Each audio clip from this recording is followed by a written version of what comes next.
नमस्कार। राज्य शिक्षा शोध एवं प्रशिक्षण परिषद पटना में आपका स्वागत है।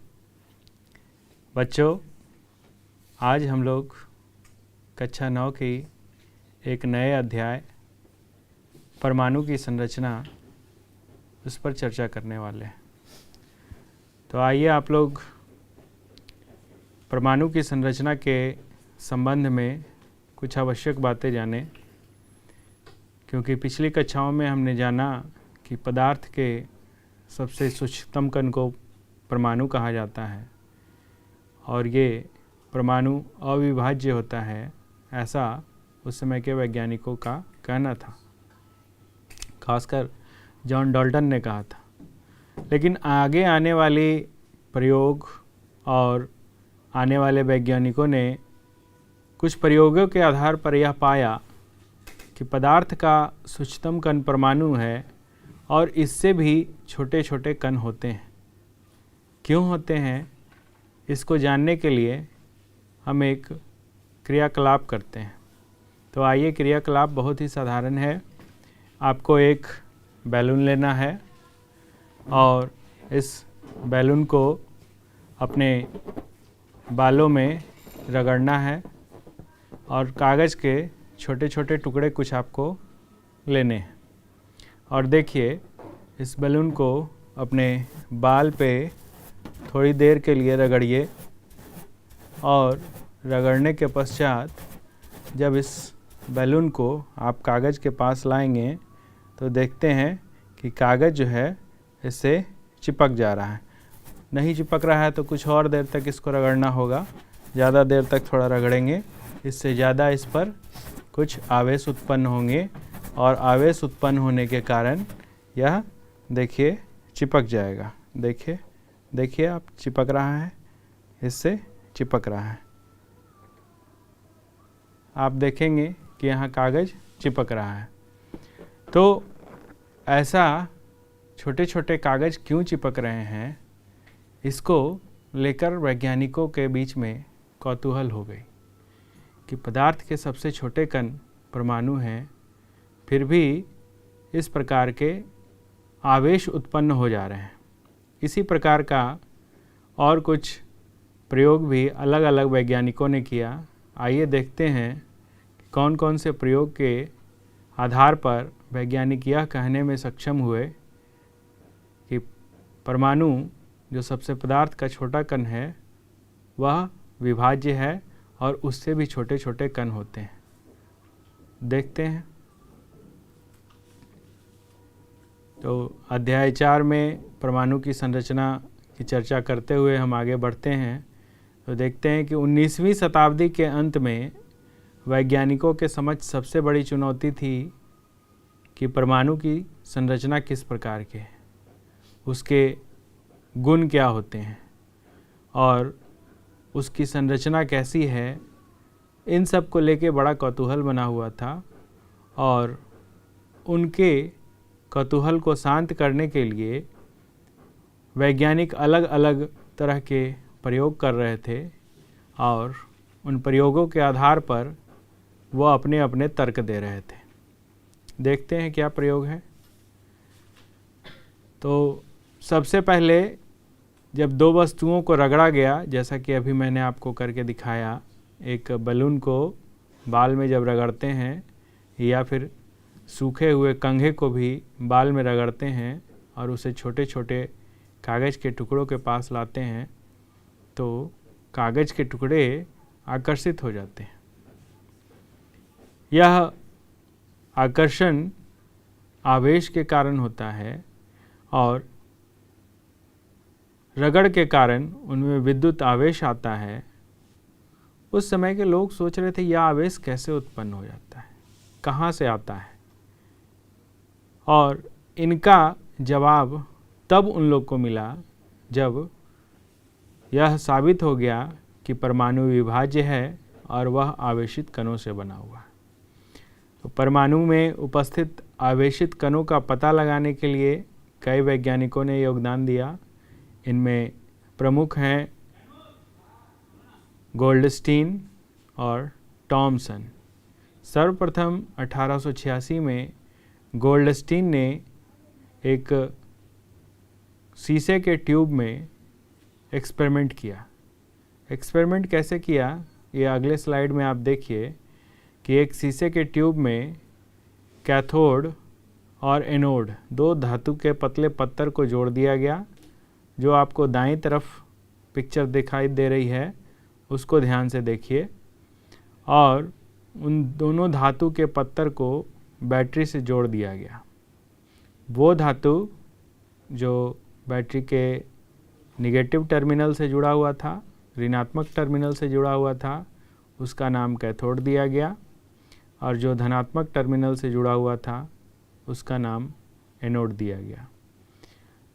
और इस ग्लास ट्यूब में एक गैस भरी गई जिसका कि प्रेशर काफ़ी कम था, बहुत कम प्रेशर पे है, और जब बैटरी को जोड़ने के बाद स्विच ऑन किया गया तो देखा गया कि कैथोड से कुछ किरणें निकल रही है और वह किरणें निकलकर एनोड की तरफ जा रही है।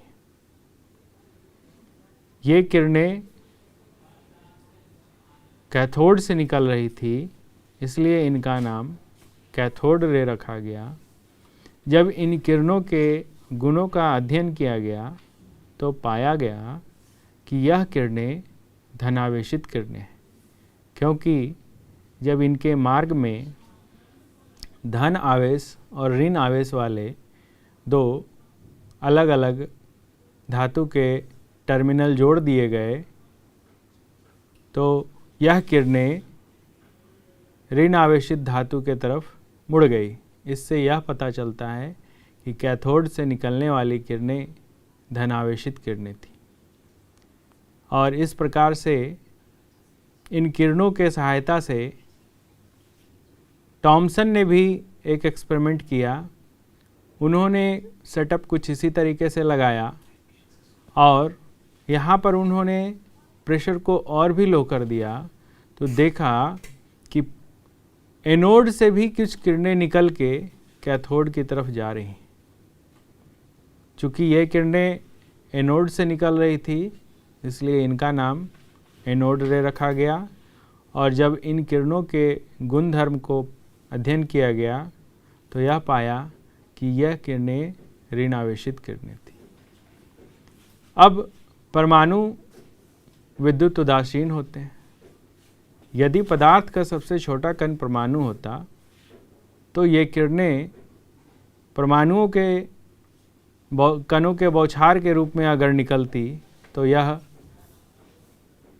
निगेटिव या पॉजिटिव प्लेट की तरफ नहीं मुड़ती, परंतु इन दोनों किरणों ने अपना अपना गुणधर्म के अनुसार कैथोड किरणें निगेटिव प्लेट की तरफ मुड़ गई और एनोड किरणें पॉजिटिव प्लेट की तरफ मुड़ गई। आगे चलकर जे टॉमसन ने इन पॉजिटिव रे और कैथोड रे इनका नाम इलेक्ट्रॉन, टॉमसन ने एनोड रे का नाम इलेक्ट्रॉन रखा। और चूँकि गोल्डस्टीन इन किरणों के बारे में बहुत ज़्यादा नहीं बता पाए थे, सिर्फ उन्होंने कहा कि ऐसी किरणें निकलती है।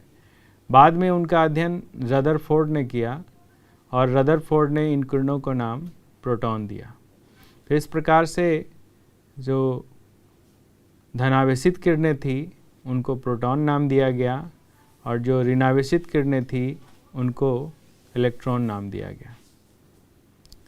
बहुत बाद में जेम्स चैडविक ने इन दोनों किरणों के अलावा एक और तीसरे प्रकार के कण न्यूट्रॉन की भी खोज की जो विद्युत उदासीन था। वह इलेक्ट्रिक फील्ड में या विद्युतीय फील्ड में, विद्युतीय क्षेत्र में किसी भी तरह ना धनावेश की तरफ मुड़ता था न ऋणावेश की तरफ मुड़ता था। तो इस प्रकार से लोगों को यह ज्ञात हुआ कि परमाणु भी छोटे छोटे कणों से मिलकर बने हैं और इन कणों के निकलने के कारण ही, आवेशित कणों के निकलने के कारण ही वस्तुएं एक दूसरे से संपर्क में आती हैं, एक दूसरे से चिपकती हैं। जैसे बलून को बाल पर रगड़ा गया तो कुछ आवेशित कण उत्पन्न हुए, कुछ आवेश उत्पन्न हुए और वह ट्रांसफ़र हो गया बैलून में, और वे आवेशित कण छोटे छोटे कागज को अपनी तरफ खींच ले रहे थे। इलेक्ट्रॉन की खोज कैथोड किरणें यानी कि जे टॉमसन ने कैथोड किरणों को इलेक्ट्रॉन कह दिया और कैथोड किरणों की मदद से परमाणु में इलेक्ट्रॉनों की उपस्थिति के बारे में बताया। इलेक्ट्रॉन के बारे में कुछ और महत्वपूर्ण तथ्य अलग अलग वैज्ञानिकों ने बताया। जैसे रॉबर्ट ई मिलिकन ने सबसे पहले इलेक्ट्रॉन पर कितना आवेश है इसकी गणना की, और गणना की तो पाया कि -1.6 इंटू 10⁻⁻19 कूलम इलेक्ट्रॉन पर आवेश है। इलेक्ट्रॉन द्रव्यमान में बहुत हल्का है और इलेक्ट्रॉन का द्रव्यमान 9.1 इंटू 10⁻31 kg है। इसी प्रकार से गोल्डस्टीन ने जो अपनी खोज की उसको आगे बढ़ाते हुए रदरफोर्ड ने उन धनावेशित किरणों का नाम प्रोटॉन रखा। आइए देखिए, प्रोटॉन एनोड किरणें हैं, इन्हीं को कैनाल किरणें भी कहा गया और सबसे पहले ई गोल्डस्टीन ने इनके बारे में बताया, परंतु बहुत ज़्यादा इनके बारे में व्याख्या ना कर पाने के कारण फिर रदरफोर्ड ने इन किरणों की व्याख्या की और बताया ये किरणें प्रोटॉन हैं, यानी कि एनोड किरणें प्रोटॉनों के प्रवाह हैं। प्रोटॉन के कुछ तथ्य देखिए, प्रोटॉन पर आवेश ठीक इलेक्ट्रॉन पर जितना आवेश है उसी के बराबर है, परंतु यहाँ चिन्ह विपरीत है। यहाँ पर +1.6 इंटू 10⁻⁻19 कूलम है। इलेक्ट्रॉन पर भी इतना ही कूलम चार्ज था, लेकिन वहाँ पर चिन्ह ऋणात्मक था, अर्थात जितना आवेश इलेक्ट्रॉन पर है उतना ही आवेश प्रोटॉन पर भी है। इस बात को आप ध्यान रखेंगे। इलेक्ट्रॉन पर ऋणात्मक आवेश है जबकि प्रोटॉन पर धनात्मक आवेश है। प्रोटॉन का द्रव्यमान इलेक्ट्रॉन के द्रव्यमान में इलेक्ट्रॉन के तुलना में ज़्यादा है। ये 1.673 इंटू 10⁻⁻27 kg है। प्रोटॉन का द्रव्यमान और इलेक्ट्रॉन का द्रव्यमान की हम तुलना करते हैं तो पाते हैं कि एक प्रोटॉन का द्रव्यमान एक इलेक्ट्रॉन के द्रव्यमान का 1840 गुना है, अर्थात इलेक्ट्रॉन का द्रव्यमान बहुत ही कम है, नगण्य मानते हैं। प्रोटॉन की तुलना में भी इलेक्ट्रॉन बहुत हल्का है। इस प्रकार से इन सब प्रयोगों से यह पता चल रहा था कि परमाणु के अंदर भी छोटे छोटे कण हैं, इलेक्ट्रॉन हैं, प्रोटॉन हैं। बाद में और भी जब प्रयोग हुआ तो उससे जेम्स चैडविक ने बताया कि परमाणु के अंदर इलेक्ट्रॉन प्रोटॉन के अलावा एक अन्य कण मौजूद है जो ना तो ऋणात्मक है ना धनात्मक आवेश वाला है, यह विद्युत उदासीन है और इसका नाम उन्होंने न्यूट्रॉन रखा। देखिए, न्यूट्रॉन के बारे में कुछ महत्वपूर्ण बातें आपको आगे की स्लाइड पे दी जा रही है, इसको देखिए आप। जेम्स चैडविक ने हल्के तत्वों जैसे लिथियम, बोरॉन इत्यादि की अल्फा कणों के साथ भिड़ंत करवाई और इसके कारण एक नए कण जिनका द्रव्यमान प्रोटॉन के बराबर था तथा वे आवेश रहित थे की उत्पत्ति सिद्ध की। जेम्स चैडविक ने इन कणों को न्यूट्रॉन का नाम दिया। न्यूट्रॉन हाइड्रोजन के प्रोटियम समस्थानिक में नहीं होते हैं। हाइड्रोजन का जब हम सूत्र देखते हैं तो हाइड्रोजन का संकेत है H और हाइड्रोजन गैस H2 होता है, अर्थात हाइड्रोजन गैस हाइड्रोजन के 2 परमाणुओं से मिलकर बना है। अब जब हम एक हाइड्रोजन परमाणु की चर्चा करते हैं तो उसमें केवल एक इलेक्ट्रॉन और एक प्रोटॉन पाया जाता है, उसमें न्यूट्रॉन नहीं पाया जाता है। इसलिए यहाँ पर न्यूट्रॉन, मैंने कहा कि न्यूट्रॉन हाइड्रोजन के प्रोटियम समस्थानिक में नहीं होते। इलेक्ट्रॉन का द्रव्यमान प्रोटॉन तथा न्यूट्रॉन के द्रव्यमान से अत्यधिक कम है। जैसा कि अभी आपने देखा कि इलेक्ट्रॉन का द्रव्यमान बहुत कम है। प्रोटॉन और इलेक्ट्रॉन के द्रव्यमानों की अगर हम तुलना करते हैं तो पाते हैं कि प्रोटॉन का द्रव्यमान न्यूट्रॉन के द्रव्यमान का 1840 गुना है। अर्थात इलेक्ट्रॉन बहुत हल्का है, जबकि प्रोटॉन और न्यूट्रॉन का द्रव्यमान बराबर है। इसलिए किसी भी परमाणु का द्रव्यमान जब हम निकालते हैं तो उस परमाणु के अंदर कितने प्रोटॉन हैं और कितने न्यूट्रॉन हैं, उनकी गणना करने के पश्चात उनके द्रव्यमान को गणना करते हैं और वही उन परमाणु का द्रव्यमान होता है। इस प्रकार से लोगों को यह पता चला कि परमाणु अविभाज्य नहीं बल्कि विभाज्य होते हैं और परमाणु भी छोटे छोटे कणों से मिलकर बने होते हैं। उसमें 3 मुख्य कण इलेक्ट्रॉन, प्रोटॉन और न्यूट्रॉन होते हैं। इलेक्ट्रॉन, प्रोटॉन और न्यूट्रॉन के चर्चा करते हुए अब लोगों के सामने यह समस्या थी कि इस बात की पुष्टि तो हो गई कि परमाणु के नाभिक में या परमाणु के अंदर 3 कण हैं छोटे छोटे, लेकिन अब यह कण कहाँ व्यवस्थित हैं इसकी चर्चा भी होनी आवश्यक थी। तो आइए देखिए कैसे इस पर लोगों ने आगे चर्चा की, इसको हम लोग देखते हैं।